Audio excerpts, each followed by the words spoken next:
unlimited access to the spa from now on. How could John keep this a secret? It's just evil, unforgivable.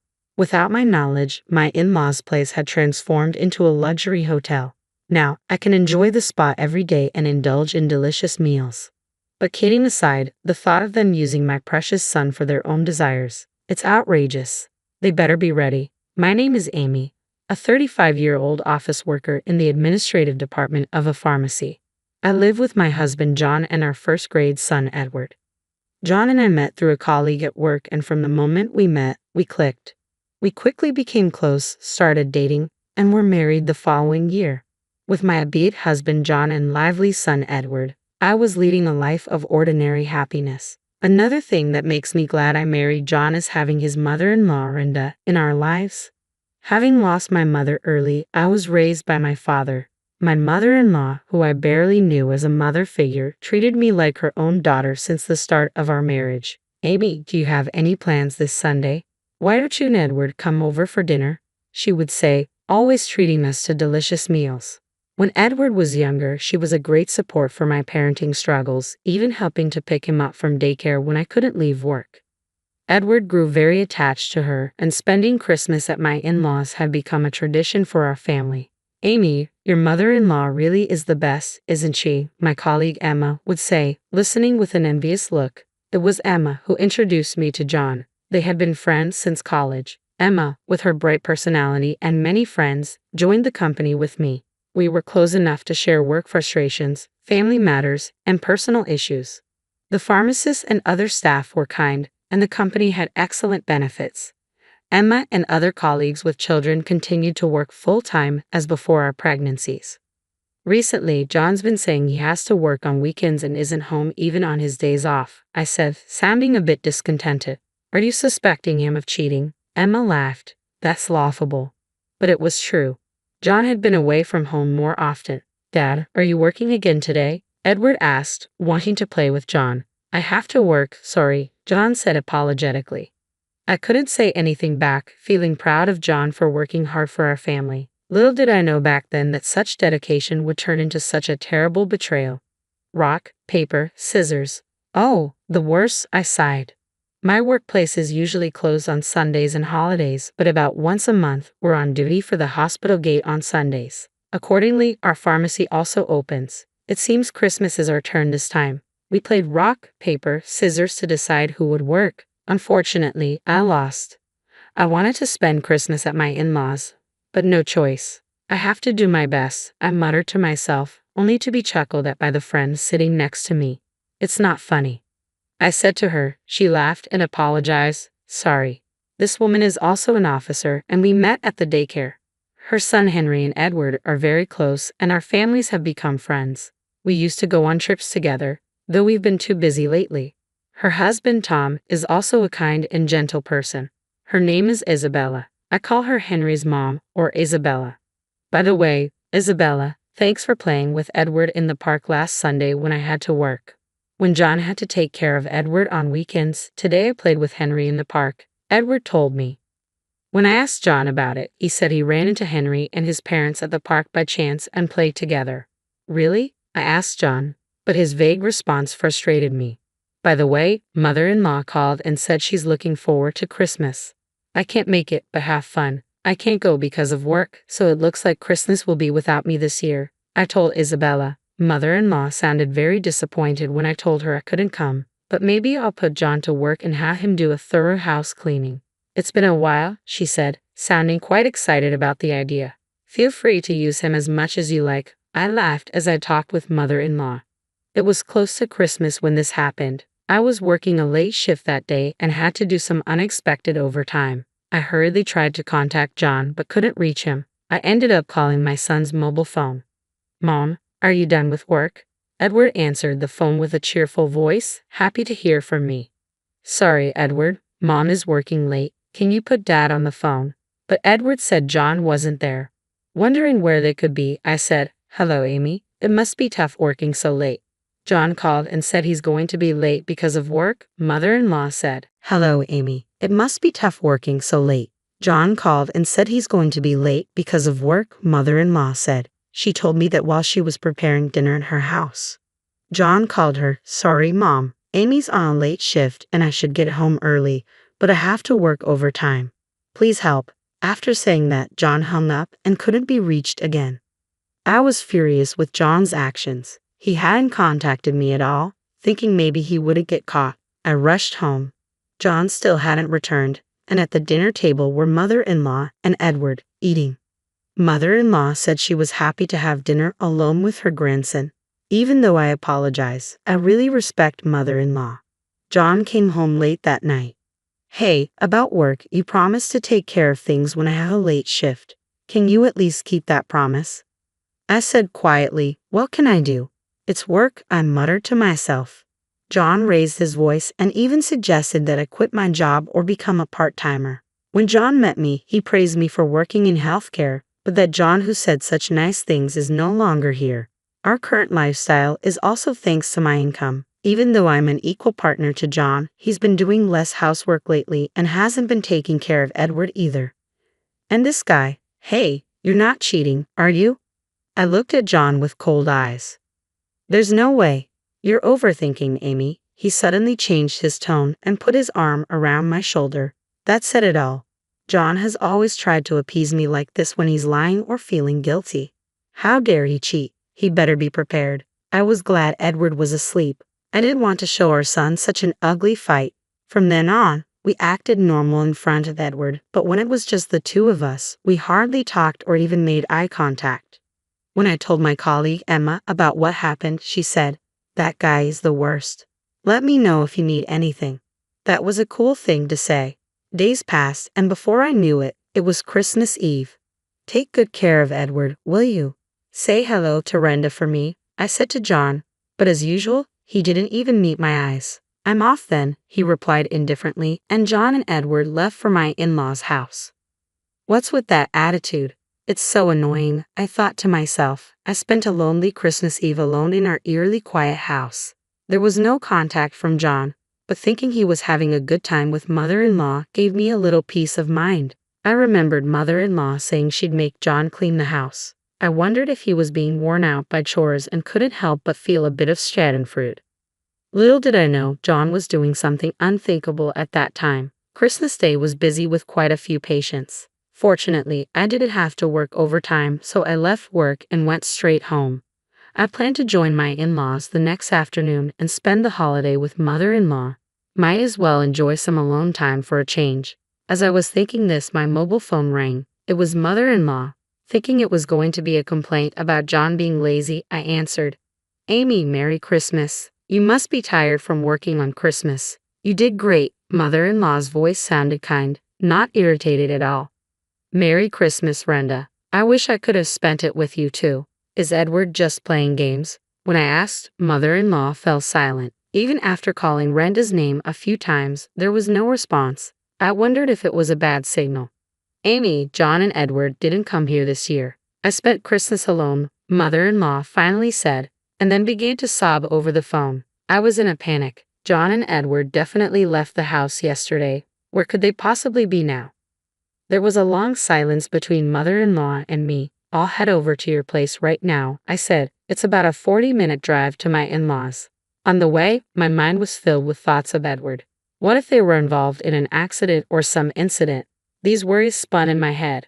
When I arrived at my in-laws, mother-in-law was already waiting outside. As soon as she got into my car, I asked quietly, "Should we call the police?" Mother-in-law slowly shook her head. As I wondered why, mother-in-law began to speak. "Amy, I'm really sorry about my stupid son. Do you think John is having an affair?" Mother-in-law looked at me with teary eyes, and I almost started crying too. "What?" Actually, that's when I remembered something and hurriedly drove to a certain place. When we reached our destination, I called Edward's mobile phone. "Hello? Is Dad nearby?" I asked. "Yeah, he's here. Come quickly, Mom," Edward answered immediately. Even though we have been apart for only a day, Edward's voice sounded dear to me. "What is it, Amy?" "I'm busy right now." I heard John's voice on the phone, sounding like he wanted to end the call. Immediately, hearing that voice made me feel intense loathing, wanting to confront him.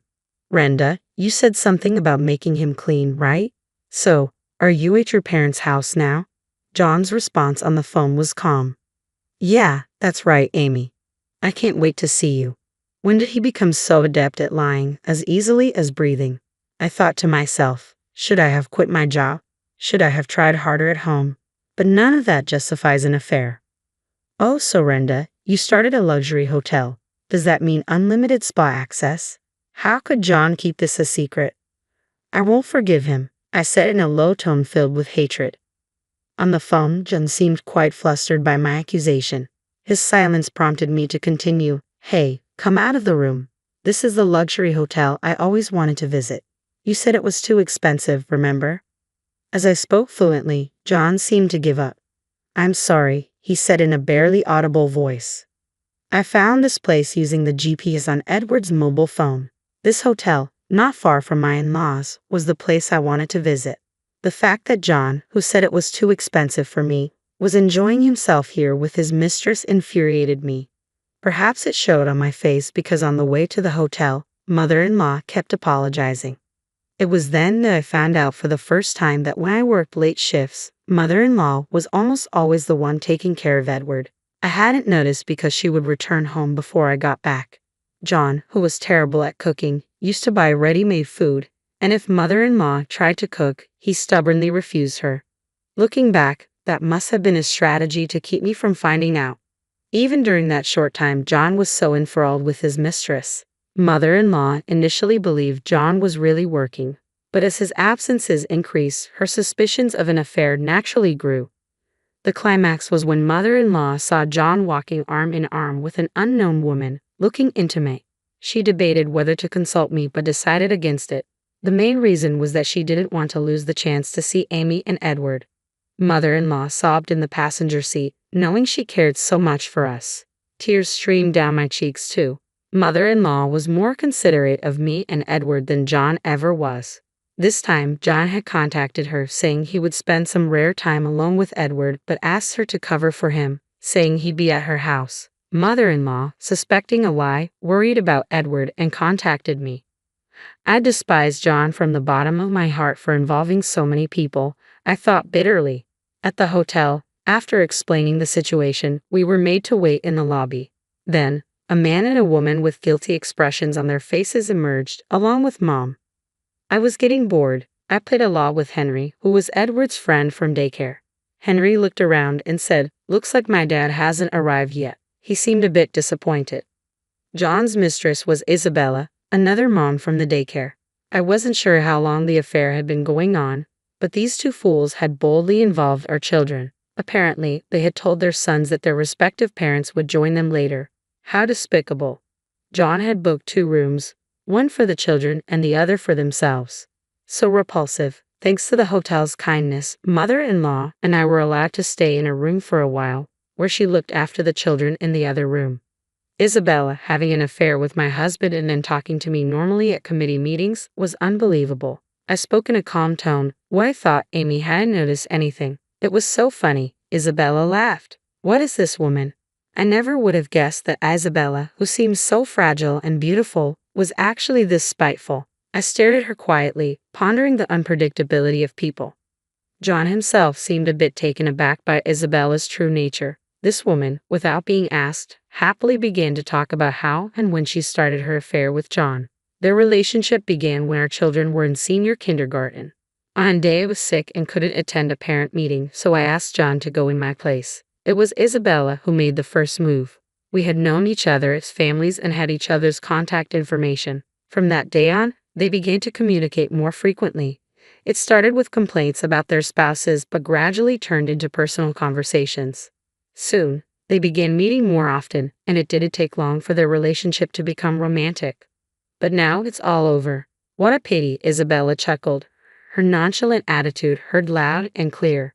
I said, "You seem quite relaxed for someone about to face serious consequences." Ignoring her surprised look, I stood up decisively, facing my bewildered husband. I said, "Come on, get up and check out. I've called a ride for you, so get ready quickly," I said with a slight smile as I left the room. Seeing Isabella's face twitch a bit from my remark felt oddly satisfying. Now begins the hellish drive. The trip isn't over until we're home, I thought to myself. After checking out, as we headed to the parking lot, Henry ran joyfully towards the person he was waiting for, Henry's dad, Tom, Isabella's husband. Sorry to keep you waiting, Henry. Have you been good? Tom said in his usual calm manner. Dad, can Edward and I go home first? Mom and you need to talk, Henry said gently, and the two boys happily got into my car. Thank you. We'll have a long talk on the way home, I said, glaring at Isabella. I had learned from contacting Tom that he was supposedly at work and Isabella had lied about visiting her parents far away to come here.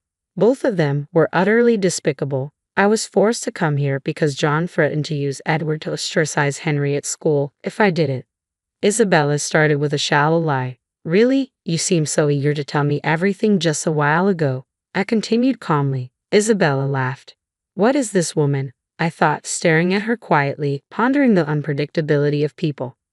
John himself seemed taken aback by Isabella's true nature. She happily began to talk about how and when she started her affair with John, and it was unbelievable to hear. Their relationship began when our children were in senior kindergarten. On a day I was sick and couldn't attend a parent meeting, so I asked John to go in my place. It was Isabella who made the first move. We had known each other as families and had each other's contact information. From that day on, they began to communicate more frequently. It started with complaints about their spouses but gradually turned into personal conversations. Soon, they began meeting more often, and it didn't take long for their relationship to become romantic. But now it's all over. What a pity, Isabella chuckled with a nonchalant attitude. I said, you seem quite relaxed for someone about to face serious consequences. I ignored her surprised look, standing up decisively, facing my bewildered husband. I placed the voice recorder with our earlier conversation in Tom's hand as Isabella desperately tried to grab it. Don't bother. I have another copy just for myself, I said, smiling as I got into my car. As I drove away, John's pathetic voice called out from behind, Wait, what am I supposed to do now? Go home alone. Oh, but I thought you might feel lonely, so I arranged a ride for you too. I pointed behind John. Behind him stood my colleague Emma and her husband, who was also a friend from college. Apparently, John owed him a big favor and couldn't stand up to him. I glanced over and saw they were already scolding him. Emma gave me a look that said, Leave it to me. Though my husband was a disappointment, I was lucky to have supportive people around me. As I expected, everyone's ride home was hellish. Isabella desperately denied her relationship with John in the car, but no one believed her with the voice recorder playing. Eventually, she admitted to having other affairs. I don't know if John was serious, but he was the one being played from the start. The reason Isabella targeted John was so petty because Edward got the lead role in a school play over Henry. I was furious. I planned to make him pay a hefty alimony. Henry's custody went to Tom, of course. He said he was going back to his parents' place, a bit far away. John came home late that night, looking like a ghost. It seems like he got a good scolding from Emma and her husband. John always said his college friends were very important to him, as if it were a mantra from the beginning of our marriage. Now, because of this incident, John probably won't be invited to their gatherings anymore. It's nothing but karma. He brought this upon himself. He should regret it. What angered me the most was that every time he met his mistress, John told Edward, Today it's a secret between us men, okay? Don't tell Mom. Edward kept that promise and never told me anything. When I found out, I was moved to tears. John and I successfully finalized our divorce. You stupid man, how can you face your late father now? Don't ever show your face again, mother-in-law said, slapping him. John finally realized the gravity of his actions and cried like a child. But my heart didn't waver. Afterward, John requested a transfer to a branch outside the prefecture. He paid the alimony and is keeping up with child support. As for me and Edward, we're living with mother-in-law at her place. I considered returning to my parents' home, but my father has remarried and has a new family. Living together would be impossible. Mother-in-law suggested we stay with her until our lives stabilize. People are often surprised by our unique relationship. But I still cherish mother-in-law like my real mother. I hesitated about what to call her, but I still call her Renda. We're keeping it a secret, but we plan to celebrate her 60th birthday at that hotel. I splurged and booked the most expensive room. This should turn the unpleasant memories into enjoyable ones. My job became far, and Edward had to transfer schools, but Tom's parents lived near our former in-laws, so the boys ended up in the same school again. That was a surprise. Once things settle down, I might rent an apartment near work. But for now, I want to cherish this time a little longer.